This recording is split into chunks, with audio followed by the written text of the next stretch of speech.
I'm a big fan of of Coach Keats and their program. I think he's done a great job there, and I think they're a really dangerous team when you're talking about those guards that they've got. Obviously they got really hurt losing Manny Bates at the beginning of the year, but those two guards are really, really good.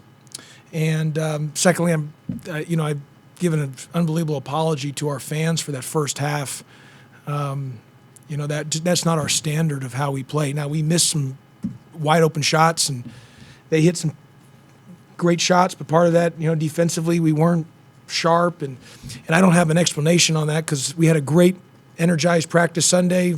We were great yesterday, and today our shoot around was energized and upbeat, and guys were locked in and sharp. So I don't have an explanation other than that first half. The fans deserve an apology because that's not our standard. That's not Georgia Tech standard, and I'm disappointed. And that falls on me. That falls on Coach Pastner. That's not on the players. I always say when we lose games, it falls on the coach, not the players. So I've got to look back and say, how did that happen? When in my mind, I felt we were prepared, ready to play, and I just don't know. I don't know why that happened that first half, and we had so many breakdowns defensively, and we just didn't get it done.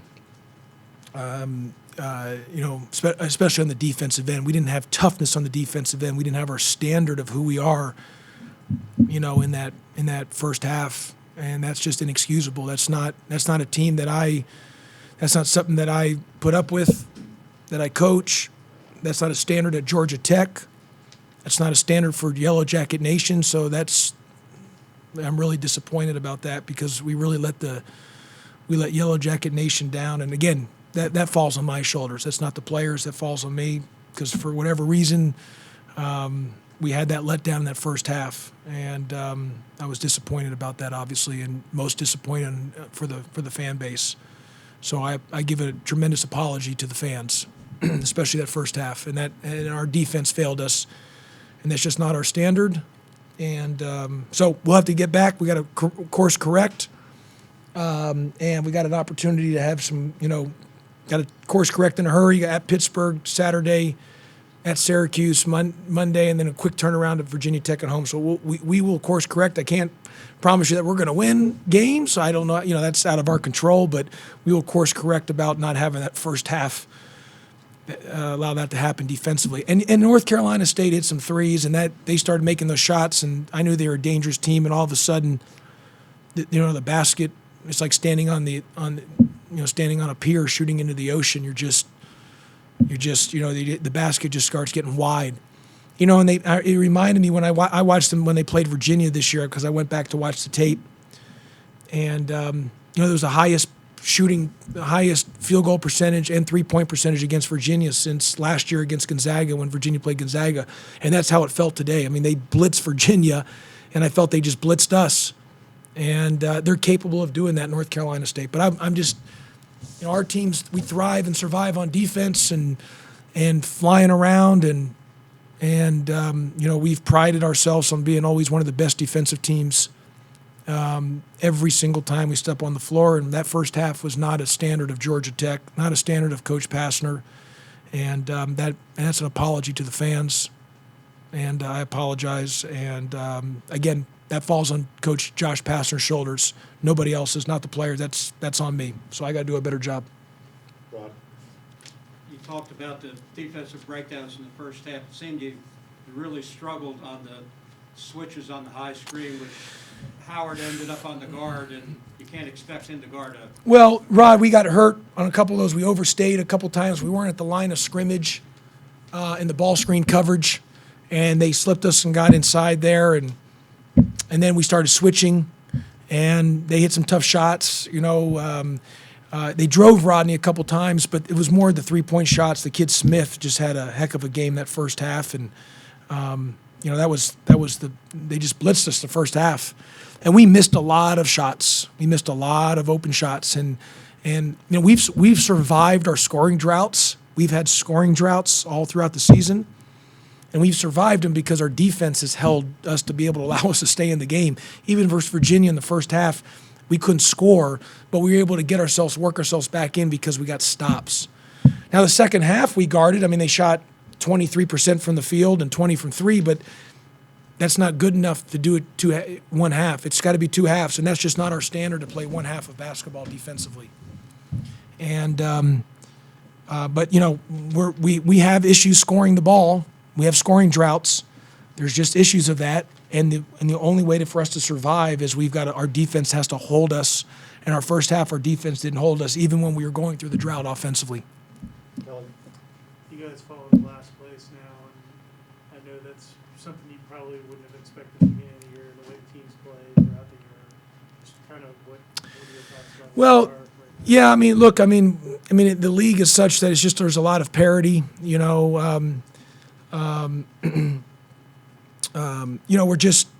We're still, we've been up and down. We've been, I really felt we were getting better, and we are getting better until that first half. So prior to the NC State game, we are getting better, but we haven't had wins to show for it, Kelly. And we've struggled to, I've said this 1,000 times this season. In the ACC, you've got to have three. You got to have three scores to win to be in the upper tier. In the last few years, we've, a guy like DeVoe and Usher we're your third, fourth, sometimes your fifth option offensively. That's when you're really good. And so because you're able to, have three double-digit scores and this and that, we've really struggled to have that third score. That all being said, that is our offense tonight. Yeah, we went through our scoring drought again.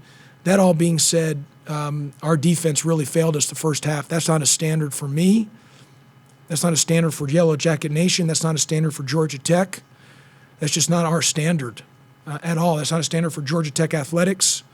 It's not a standard for my boss, for anybody. And and I'm really, I really apologize to the fans because they didn't. Georgia Tech's to be at Georgia Tech, you got to be blue collar. You got to have a work ethic. You got to put your hard hat on, your working boots on. There's no coolness, casualness, cuteness, trying to be, Mr. Cool. If you're trying to think you're Mr. Cool, one, you can't play for me, and two, you shouldn't be at Georgia Tech. But again, and our teams, my teams, and our teams since I've been here have always had a fighter's mentality, and we've mirrored Georgia Tech with a blue collar mentality. In that first half, we were not mirroring Georgia Tech. We were too cool, casual, and cute, and we were too cool, casual, and cute defensively, and that doesn't fly. That's not my standard. That's not Georgia Tech's standard.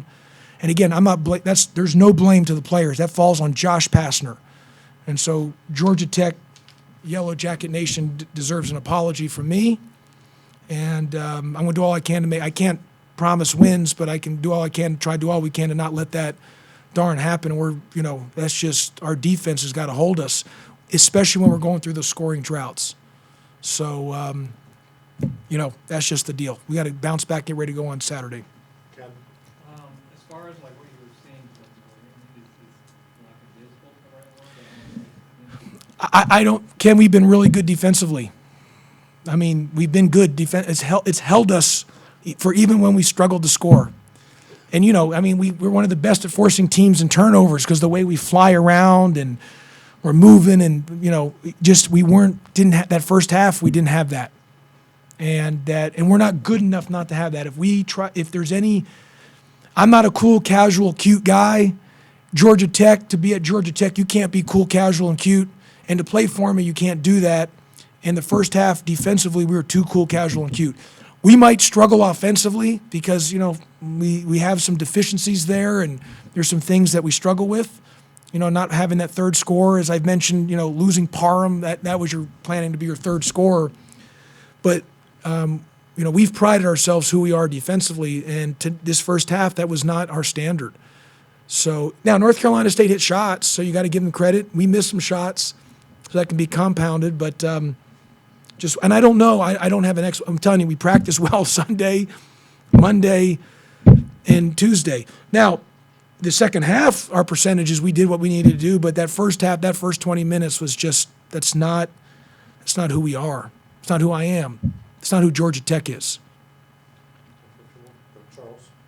I realize that today was an exaggerated version of this, but there have been other slow starts recently, and I'm wondering if you think the players might think here we go again. Can that clean up an offensive malaise or?